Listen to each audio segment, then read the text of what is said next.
Chris, welcome. Welcome to our call. This is the first time that I meet you face to face, Chris. So here we are. For being here. Good to be here. Good to be here. I'm thrilled to have you on. I made the bed, Caroline. I see it. I see it. See how tidy it is in here? And you brushed your hair. Well, I did a little bit, yeah. Good. Well, thank you so much for being here. We already have comments that they love your bookshelves in the back. Oh, good. Glad to hear that. I've been rereading it all morning. I love it myself. Oh, good, good, good. So as you all know, because we've talked about it, Chris is the author of Younger Next Year, which has been a raging sensation. It has sold over 2 million copies and has been translated into over 23 languages, if I'm not 27. mistaken. 27, Caroline. 27 languages. More, yeah. Now it's 27.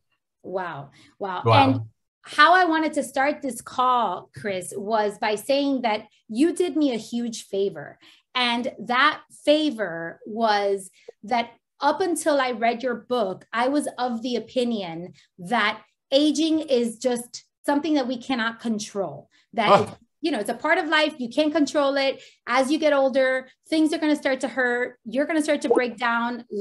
That's just part of it. And we're victims of that reality. And after I read your book, what you did was that you dispelled the myth for me that all of it is outside my control. Granted, I can't control the years from passing, but I can certainly control how I approach aging. And that's how I wanted to start this call. So can you tell everyone how old you are? I'm 87, but it's not my fault. I have a note from my doctor. And tell us how are you so fabulous at 87, please? I read this terrific book years ago, and so on and so forth. Anyhow, I do follow the book. I do work out 6 days a week. I eat too much. I certainly drink too much. But working out, shall I give the brief intro? Yes, please do so. Normal American aging, watch my hands. Normal American aging is a slow, steady decline. You start at 50, every year you get a slower, fatter, more pain-racked, less amusing, less sexual, grumpier, horrible looking. Your teeth get smelly, look funny, till finally you go over the waterfall or whatever the hell it is. But do some stuff and you can flatten that curve. And you could be roughly the same person you were at 50 until you're 80 and beyond. How far on beyond? I'll let you know. I mean, there are some major changes, and I'll tell you about that too. But you can have a major impact by doing some stuff, rather hard stuff, but trifling stuff when you consider the consequences. There are a bunch of big pieces, and I'll talk about that in the course of the morning. So when you say hard stuff, what do you mean by that? What's the hard stuff? The hardest one and the most important one, I think, is you have to develop an exercise habit. So many people just don't want to do that. You've heard it all your life. Exercise makes a difference, but nobody tells you how much of a difference. It is vast. Think about a couple of things. You can put off, now what? You can put off 70% of normal American aging until you're 80 and beyond. I can tell you, it starts to come back at you as you get really old. You can put off 70% of it until your 80s. That's an enormous deal. And you can eliminate 50% of the serious illnesses and accidents that the other kids have. We're talking heart attacks, strokes, adult onset diabetes, most cancers, all kinds of stuff, including most recently, and this is a recent development, you can reduce the risk of Alzheimer's by half. Up until recently, we thought there was nothing to do about Alzheimer's except wait there in terror and dread. That's not true anymore. This exercise stuff, the aerobic side, has an enormous impact on Alzheimer's. At my age, I see what it's like to be an old boy. I see what happens to the people who have not done stuff. Working out 6 days a week is a trifle when you think about the consequences. It has a massive impact on what you can do, how you feel, and so on. Now, let me ask you a question. When you say exercise, I want you to define what you consider exercise. Okie dokie. There are two basic things you want to do. There are two different kinds of exercise, and you have to do both because they do different things. The first one is aerobic exercise. We're talking running, if you can still do that, or the treadmill, or the exercise bike, or cross-country skiing, or just hiking. I went out this morning in 20-degree weather with the dog and went up a steep hill. That's fine. Just get your heart rate up in the 60-70% range. That has a huge impact. Do that 4 days a week. That's the big one for health. But you also have to do strength training, which has the most impact on quality of life. As you get older, you lose muscle mass, bone mass. You lose 10% of your muscle mass a decade. Same with bone. Same with balance and coordination. Those are terrible things. But if you get to 80, that means you've lost, a good 30% of your muscle mass and so on, with dire consequences, falls, accidents, yada, yada, yada. You can offset that significantly by doing strength training. You can keep balance, coordination. I mean, I'm still skiing downhill at this tender age. Okay, so that leads me to a really important question. Yeah. And it's actually a two-part question, because one, I want to know what kind of strength training you do at your age. Yeah. So that's number one. So tell me what kind of strength training you do at your age. Same kind you do at your age. I do a lot of whole body exercise. I used to do machines back in the early days when everybody was in love with machines. I've fallen out of love. What you want to do is the trick for bodybuilders is to isolate and build up their guns or their pecs, whatever the hell they want. But what you want is you're training for life, not to go on the cover of Boy's Body. And you want to exercise your whole body. You want to do whole body exercises. Exercise that use your whole body, squats, lunges. There's a wonderful thing called the TRX machine. You're dangling from a couple of straps and doing pull-ups, stuff like that. Things that engage your whole body as much as you can. By the way, this is not going to turn into an infomercial, but we have a nifty book called the Younger Next Year Exercise Book, which spells it all out. It costs about 10 cents and it's awfully good. That's amazing. So this leads me to my next question, because you said you've been doing the strength training and you're still skiing downhill. Yeah. I want to talk about fear, because fear. I want to talk about fear. Are you afraid of hurting yourself? Are you afraid of falling? Mm-hmm. Are you afraid of tearing your ACL? Do you get more afraid as the years go by? Yeah, sure. Because you're more delicate. You know that even with all this stuff that I'm such a good kid about, you're still, your balance is not as good. Your strength is reduced some. So, you're more at risk. There's no question about it. So you have to be more careful. On the other hand, living your life, oh boy, oh boy, oh boy, that's worth a ton. I mean, I haven't been skiing yet this year because the weather's been so awful, but I will. We've got a month of it planned for this year out in Vancouver at, what's that place up outside of Vancouver, wonderful mountain. And then we'll go to Aspen for a couple of weeks. So we have one of our audience members. I think he's in his 60s, and he has, he stayed super active. He was training for a triathlon, and recently he fell off his bike, and he really hurt himself. Like he broke a bunch of stuff, and the recovery was hard. Have you ever been in a situation like that where you've fallen and you've hurt yourself and you've had to get back up? And if so, what do you recommend so that you don't lose that momentum that you had? Boy, let me tell you another story first. This is more fun. I was crossing the street a couple of years ago with my wife, Hillary, and some idiot came along. I was walking my bike, not on it. Some idiot girl was on the phone, smack on, hit me hard, going 40 miles an hour with in my hip. Threw me up in the air, so on and so forth. Pretty bad stuff. And everyone was terrified. Luckily, there was a group of EMTs nearby. So they came over and rolled me over and stuff, got me in an ambulance and rushed me to the hospital. And they were terrified. They were warming up the helicopter because a guy my age who gets hit that hard is going to have internal injuries and broken this and that, the other stuff. And a little while later, they canceled the helicopter. Here's the story. The fact is that while I had a massive bruise, I had good glutes. Those are those big muscles in your butt.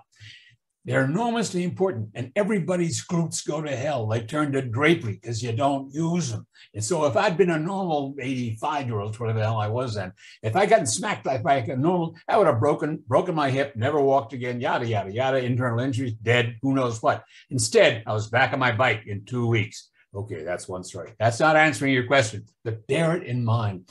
Being in good shape, having some muscle mass, balance and coordination reduces the risk of accidents enormously, and it has a big impact on how bad they are. When you fall, you don't fall like a bag of rocks. You fall like a human being, and you don't get hurt as much. That's step one. Okay, now let's suppose you have gotten hurt. I had a knee replacement a couple of years ago. No fun, let me tell you. Well worth it. The new one's better than the old one. But it was a long recovery. It hurt like blazes. What do? You go as fast as you can, but you do what they tell you. Don't try to outpace them. There are movies and books and stuff I'm reading on right now where the person, she's a horseback racer and she goes twice as fast as they say. So I wouldn't do that. I do what they say, but I do it religiously. I do it despite the boredom. I do it despite the pain. My knee now, my new knee works like a charm. But take it easy. I mean, it's going to pass.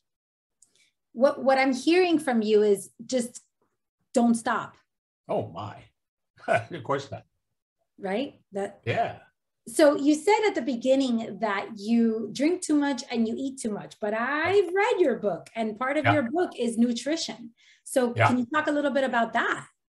If you can eat right, it's a great idea. I wish I could, but I eat a lot of bad stuff. I mean, I'm not ridiculous, but I'm not as thin as I ought to be. You can get away. Let me just tell you this. So here's an important point. So many people fail at diets. I mean, if you can lose weight and look like you, congratulations, that's marvelous. But if you can't, don't say, oh my God, and slash your wrists. The main thing is doing the exercise, and you can do it even if you're carrying extra pounds. I have a daughter who's always been a little bit overweight. She has swum around Manhattan. She has swum the English Channel. She has swum in freezing water at the Straits of Magellan. She just does it. Don't let the weight be a stopper. Eat sanely if you can. You'll feel better and you'll work better and so on and so forth. But do this stuff anyhow. Live your life. I love that you said that because so often, and this is a phenomenon that happens, especially with women, is that we feel that if we don't look the way that we want to look, or if we're not seeing results, meaning losing weight or the pounds are coming off, we give up everything else. It's almost like, listen, if I'm not going to look that good, it's just not worth it. Why am I going to go to the gym if I'm going to still be a little heavy set? Why am I going to waste my time? And what I'm hearing from you is that how you look is one thing, but how you feel is a completely different thing. And they're not always mutually exclusive. Oh, absolutely. For heaven's sakes, focus on what kind of shape you're in. To be fit and a little overweight or whatever, fine. To be a cocaine sniffing model, look terrific and be in rotten shape is much, much worse. That's true. That's true. Yeah. I love that. And then, so we have a question here, and we do encourage people to ask questions. So Rosemary has a question, and I want to make sure that I honor that. She wants to know a little bit more about what you said about deterring Alzheimer's. Can you give us a little more nuggets of wisdom on that?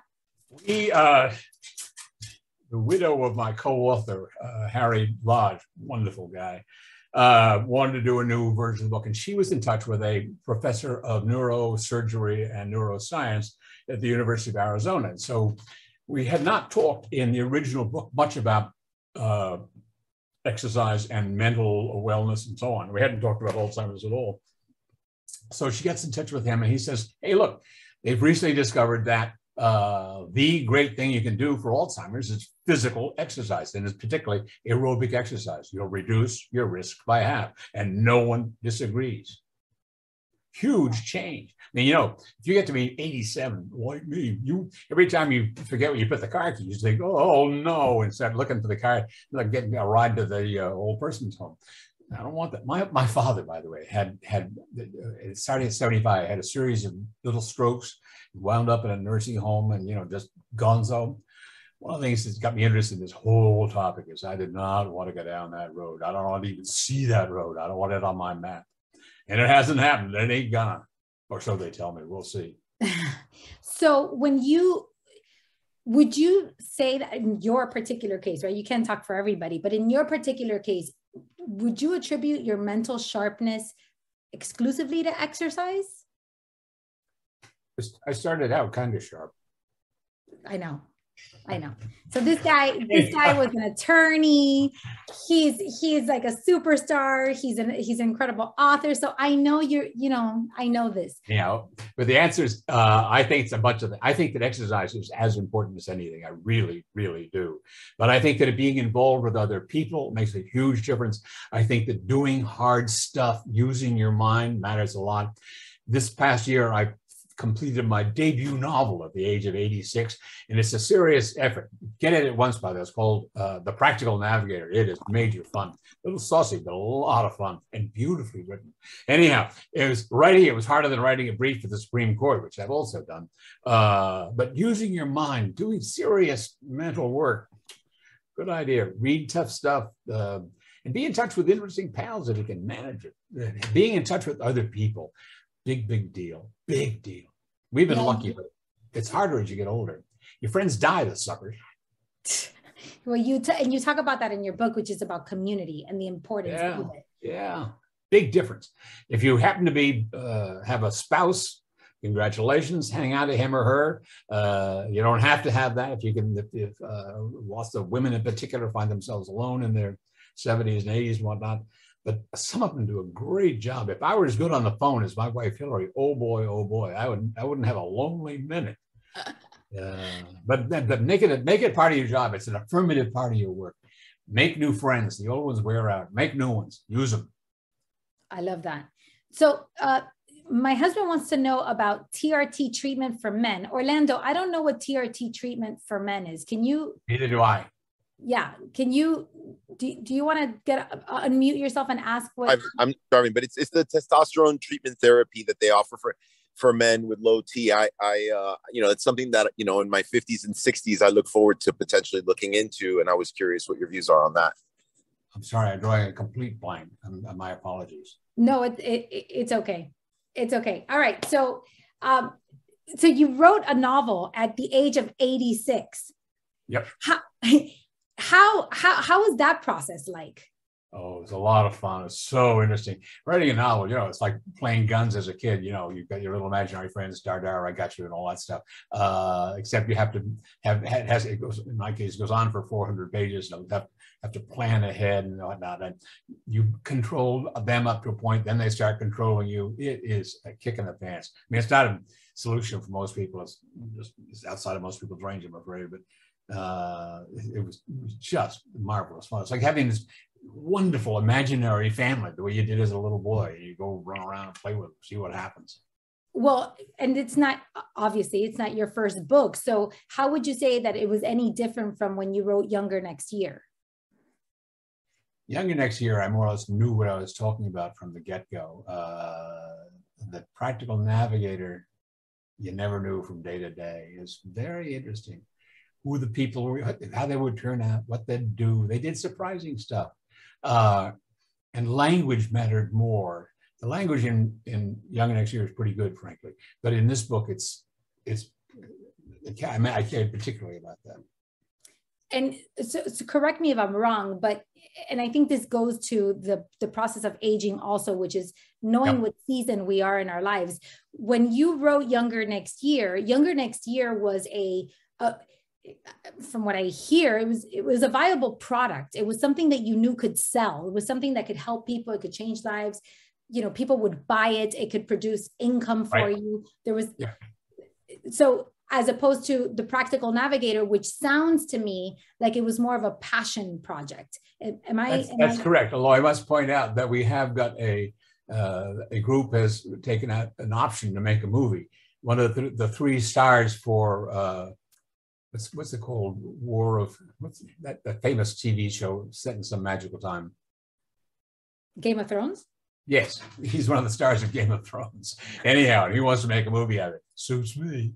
Wow. Well, but I want to talk about those seasons, because you've had a lot of different seasons in your life. And I read a little bit about it in Younger Next Year, but I also read about it in Bruce's Is That All There Is book.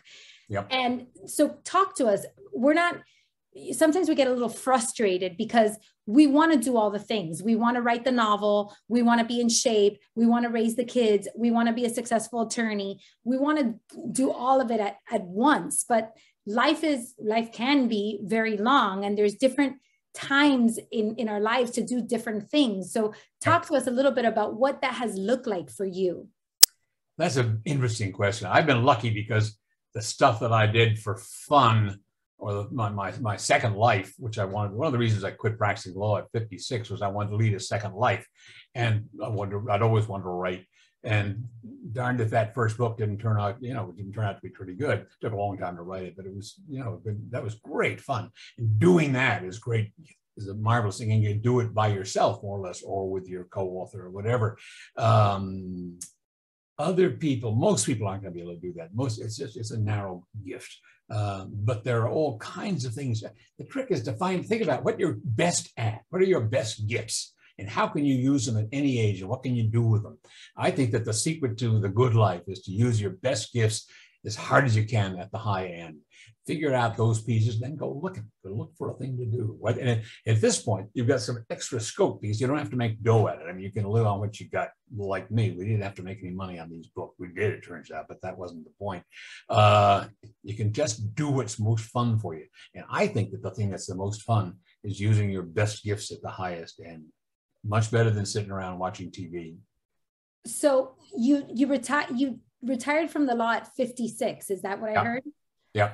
Okay. So before you retired from the law, when you were a full-time lawyer, yeah, were you having as much fun? Were you fitting in time to go skiing, or were you focused only on making money and raising kids and having a family? What did that look like before you were 56?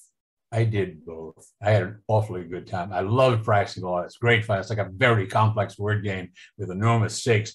But I also, much of that time, I was single in New York and acting like the way you could. And I did a lot of that. That was a ton of fun. And I'd also, I'd leave the office. I could afford stuff. I'd leave the office at 6:30 on a Friday night, catch a plane from, the local airport, fly to Aspen, ski 2 days, and fly back on Sunday, I cared. So you just fit it in. Yeah, I was a lunatic. That's a help. And so, how did you said that you had two lives? How did you come up with the realization that it was time to let go of life number one? I knew I was going to run out of time, and I was getting bored. I love practicing law, but I was getting bored at it. I really was. Which is very hard. I mean, I was a trial lawyer at a fancy law firm, and those cases, it was extremely hard work, and I worked crazed hours, I promise, but I enjoyed it. A lot of lawyers don't, but I sure did. And was it hard to transition into life number two? Yeah, sure. I tell people that when I was in New York after I quit practicing, and I'd be out on the street in the middle of the day, and I felt guilty because I wasn't at work. I felt like a guy coming out of a dirty movie theater at midday and afraid his friends would see him. I felt like that because I wasn't working. I got over that, by the way. Yeah. Yeah. So how long after you retired did you meet Dr. Harry Lodge? It was a long time. First of all, I just stopped everything. I met Hillary, my wife of now 30 years almost, and we moved right straight to Aspen. I'd always wanted to be a ski bum. I couldn't afford it when I was little, so we went to Aspen for 5 years and just skied and fooled around. And she painted, and I picked away at writing and whatnot. I met Harry, I don't know, in my early 60s, I guess, something like that. I'd never met him before, but I told another doctor that I was looking for a partner to write a book with. He'd be young enough to bury me, to be my doctor, be a friend, and smart enough to write this book. She said, I know just the guy, and she did. So here's a question. From what I hear, you've always been active. You've always exercised. So how did Harry Lodge's influence change you? Because it doesn't sound to me, as of what I'm hearing, that there was much change. It sounds like you've always been. No, there really was. I've always been super active, high energy, and all that stuff, which is fine. But when I met Harry, we'd both been sort of weekend warriors. I was a good kid about working out a couple of days a week, and I thought that was all you needed to do. And it's certainly better than nothing. But 2 days is not the same as 6. Working out 6 days a week, having a serious exercise program is different. And by the way, let me be sure before we quit to talk about people doing this stuff in your 80s, because it matters even more. We'll come back to that. Well, go to it right now. Tell me. Okie dokie. I'm trying to figure out what to do next. The novel is out. I'm very tempted to do another one because it was so much fun. My family is hounding me to write a memoir just to keep track of stuff, because we've had an interesting time. But also, I think that being in your 80s is different from the time that went before. There are a couple of things. I mean, most people in their 80s are going to die in their 80s. That is not a great premise for a book. Hey, you're going to die. I was going to call it Dead Next Year, but the publisher didn't like the idea. But the fact is, things are going to get tougher in your 80s. You're going to get smacked around some. You're going to get accidents and sickness and death and whatnot, a bunch of stuff you don't want. But also, most people's lives in their 80s are not much fun. Being the, quote, frail elderly, when you don't exercise and you can't move and you can't get out of the chair or the tub and your mind is starting to go, people don't want to talk to you. You know, it's an awful, lonely, stupid life. And everybody thinks that they're just stuck with that. That's not true. Doing the same stuff that we talk about in Young and Next Year, but at a different clip, can put off a lot of that. You can be much closer to yourself. Well, I don't know about what happens next, but you can be yourself until you're 87. I can promise you that. And it makes an enormous difference. People want to spend time with you. They want to do stuff. You want to do stuff. You know, you wake up in the morning and you're full of beans and it's full of ideas instead of thinking, oh, Jesus, another day. Whoop. So here's a question. How has that affected you during COVID? Because now there's so much isolation and it's so much more difficult. I have to assume being 80s today, when you're in the middle of a pandemic, as it was being 80s 10 years ago, when that wasn't even an issue. So how have you adapted to that? We've been lucky. I mean, it's just no fair, but we've been lucky. First of all, our marriage is a joy. Hillary and I enjoy each other's company. So if we're trapped together, fine. Second, I've been a successful lawyer, so we live in nice places. We're sitting in this nifty house up in the Berkshires. And the third thing is, you know, I'm a writer. She's a painter. I can just sit here and do what I do. She goes up in the studio and does what she does. So except for and we've also carved out a certain number of friends that we figured, the hell with it. We'll take a chance on them. And we see a handful of people all the time. So it hasn't been tough for us. It just hasn't. We're not, practicing law by Zoom and all that stuff, or raising kids by Zoom. I mean, it's got to be extraordinarily hard, but our life was not that hard. The only thing that's hard is that you know that no matter how healthy you are, you've got to be more vulnerable in your 80s. I mean, maybe a lot more vulnerable, so it scares you more. Right. So you do deal with even though you're in tip-top shape, you do deal with that fear that other elderly people deal with. We're a little slower to go do stuff. I mean, we still go to New York. We're heading to New York this afternoon. We have a pleasant apartment in New York, and we're going in and going to do some stuff. But mostly we're apt to be up here. How about with your children? How do you maintain a relationship with them now in your 80s? They all live far away, tragically. There are 3 kids, 6 grandchildren, and mercifully, we're very close. We talk on the phone all the time. Yesterday, all 3 of them called. I mean, it's just a pleasure. We do it for fun. My son, Tim, the middle son, says that I'm his best audience for his humor, which is true. We strike each other funny. And I have a sister who's 150 years old. Okay, she's 96 years old. And she and I strike each other funny. We've been making each other laugh since I could talk. So we're in touch with the family. And there are grandchildren to whom we talk to as well. But I still wish we had more pals, more friends. Because when you talk about community, I'm curious, do you lump in family into that community, or for you, it's community, people that are affiliated to your passions and the things that you care about? No, family, but for sure, yeah. Family more than, in my case, family more than anything. So family is even above the good old pals that you have. You don't have to rank them, but family is enormously important. Good. If Bruce lived in New York, would I see a lot of Bruce? You bet. Right. Are you making an effort to see people that you would have normally seen personally through Zoom and things like that, or? We have a couple of Zoom meetings a week, which are surprisingly good fun. We live in a community where there are there are a fair number of bright people, so there's people are fun to talk to, and they've done whatever the hell they've done the past week. And we get together every Sunday night. That's not bad. And the other night we both belonged to book groups, fairly borderline serious book groups, and that's kind of fun. So yeah, we do some of that. That's awesome. We have Katie who says you now have a community in South Florida. Yay! Come over and have a book club with good food and drinks.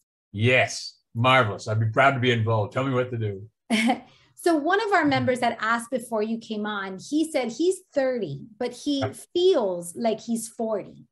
And physically he feels like he has joint pains and, just maybe doesn't feel as great as he should. And do you ever have joint pains? Do you ever feel, do you ever hurt?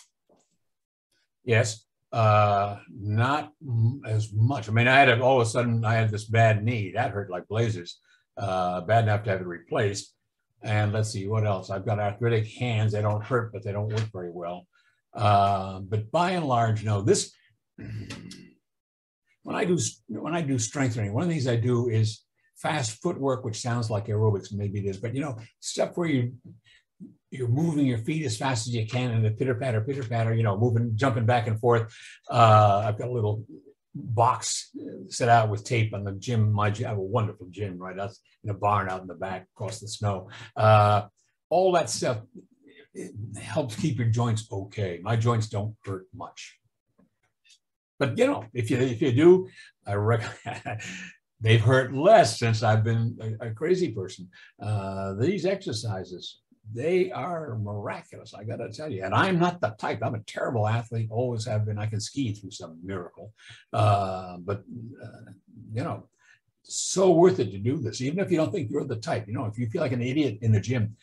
One of the nifty things about that little book that I just mentioned, the Young and Next Year exercise book, you learn a handful of things that you just know yourself. You can go to any gym in the country and not feel like an idiot. I use fewer and fewer machines these days, but I know what to do. I mean, it's a help. Yeah. So would you say that you feel better, even though you're older, you feel better than you did when you were younger and were only working out twice a week? I can't say that because, there is aging. You lose muscle mass, you lose, so stuff does happen. When I was, am I as healthy now as I was at 40 or 50? No, by no means. I can't. If I could bike for 50 miles right now, but I couldn't, in the book I talk about doing Ride the Rockies, which is a 6-day, 100 miles a day bike ride through over 12,000-foot passes. I couldn't do that now. I'd love to, but I can't. I just bought recently an e-bike. I'm ashamed to admit it, but it's a great help. But I'm not the same guy. No, you're going to lose some muscle mass. You're going to lose some coordination. You're going to fall down more. You're a little bit more risk. You are going to age. You're not going to. This is not a magic bullet. It just makes it much, much different. The difference between normal American aging and this stuff, vast. Makes a huge difference. And something that I hear you saying, and you've said it so many times that that it bears repeating, is you keep talking about how much fun you had, and I have to believe that that's just an approach that you have to life. It's not necessary. I mean, you approach life with fun and joy. I mean, would you agree with that? Yep, I'm afraid so. Or do you think you're just luckier than everyone else? I'm very lucky. The memoir starts out, I was born lucky, and then things got quite a lot better. Anyhow, I think that's true. There's some people have a flair for pleasure. Some people just don't. But I also think you can make up your mind to live that way. I was talking to my daughter, who's 60-something now. She's the great swimmer. And she and I have that same trait more than the two boys. They're wonderful, cheerful people, but she and I are more optimistic. And here's one thing you can say. Doing this, especially the aerobic stuff, increases your optimism, increases your decisiveness, increases all those executive functions. It simplifies your life because you decide faster and you opt for, your default to yes. That's a great piece of advice in the book. When the question arises, default to yes to stuff, do stuff. And this exercise just sort of cranks up your energy and your optimism and your decisiveness. But yes, it's partly a gift. It is. I think it is partly a gift, but I also think that you can work at it, as you're saying. You can decide that you're gonna behave in that way, and when the more you behave that way, the more it comes naturally to you. I think that's right. I have actually a funny story about saying yes. A few weeks ago, I went to a water park with my 3 sons, and there was a tunnel, there was a slide, and you have to stand on the slide, and it has this plexiglass and plexiglass under you, and you stand like this, and it counts down 3, 2, 1. And at 1, the plexiglass slides from under you and you just shoot down. And it is absolutely terrifying. And I didn't want to do it. But I remembered a friend of mine, Dan Thurman, who's a juggler. And he does headstands and he does all this crazy acrobatic stuff. And he's, you know, in his 50s. And he said to me, the reason I don't lose that is because I say yes often. Every chance I get, I say yes, so then I don't lose it. He says, because once you say no, it doesn't take too many no's before you don't do it anymore. Oh. So I went to that tunnel and my kid said, Mommy, will you please do it? Will you please do it? And I stood there terrified. I thought I was going to die. And I kept saying, I say yes, I say yes, I say yes. And then it opened and I came down the tunnel. And then all of a sudden it was over. And I realized, oh, that was quite fun. I actually enjoyed myself and I'm alive, which is a good thing. And I remembered him, and you're reminding me of the same thing. Is just keep saying yes to the hard things that are going to give you life, that are going to give you, that are going to, you know, because you have to choose your heart. And some things are going to just give you that zest for life. And it sounds like you say yes to a lot of the things that give you a zest for life. Not a bad idea. How do you deal with sadness? Do you make space for that or outrun it? Well, I think you have to make space for it. I mean, I'm not, it's not my area, but we've been dealing with one of our very close friends lost her mother in the past week. And, you know, she's just nothing to be done. It's just so hard. My sister, my beloved sister, who's about to turn 96, you know, she is not going to live another 20 years. And I miss her. And when Hillary dies, it's going to be hard. Okay, she's 25 years younger than I am, and I may go first. But if she does go first, I'm going to feel bad. But I'm getting ready. Yeah. No, I don't have any answers to that. I have no insight to that. No insight. Yeah. Just that life's got to go on for a while. And the last question, because it is 1 o'clock, so I do want to honor everyone's time. Unless anybody else has any other questions that you want to put on the chat, make sure this is your last chance to do so.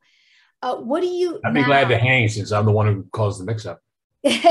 What do you read? What do you read right now? What keeps you entertained? What keeps you inspired? I read a lot of trash, but I'm looking at the pile of books on the floor.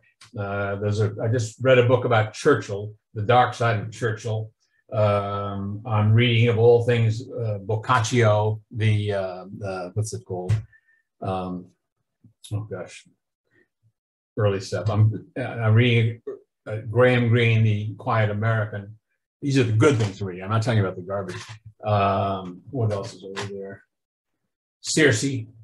Trying to get into that. Well, it's hard. There's a wonderful book called Old Filth, F-I-L-T-H. Marvelous novel about, well, something about it. Filth stands for Failed in London, Try Hong Kong. It's about a lawyer who failed in London and went to Hong Kong and did brilliantly. Anyhow, beautiful book. What else? There's a stack of 100 books beside my bed. There's a bookcase here, bookcase there, a bigger one downstairs. We live up to our ears in books.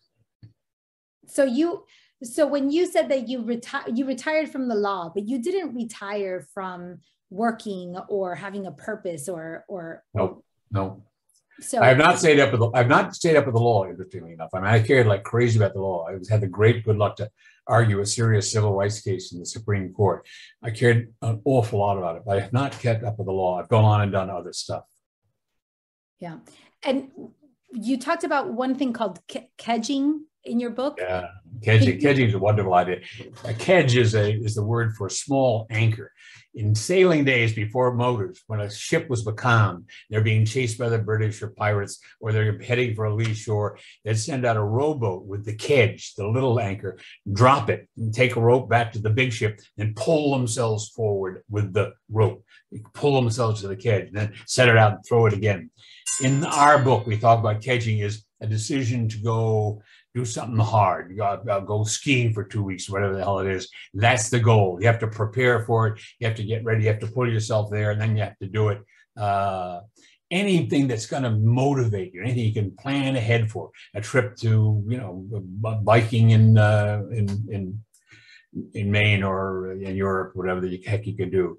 Stuff you can motivate yourself with. Good idea. Good idea. I mean, I'm thinking about, we're in a month from now, we're going to go skiing, and I'm already in decent shape, but I'm going to be doing a lot more squats and lunges, I'll tell you, because I don't want to look like an idiot. And in particular, one of the things I'm doing the most of, I know I can ski all right downhill, but I'm not clear about is getting up when I fall. I don't want to lie there like an idiot and so on. So I go out to my barn, my beautiful gym, and practice getting up. I love that. I love that. Our 90, I think my husband's grandfather is about 95 years old. And we always ask him how he's doing. And he's like, he says it in Spanish, but he says, down here, I'm doing fine. It's getting up is the problem, but he's in great shape. So absolutely.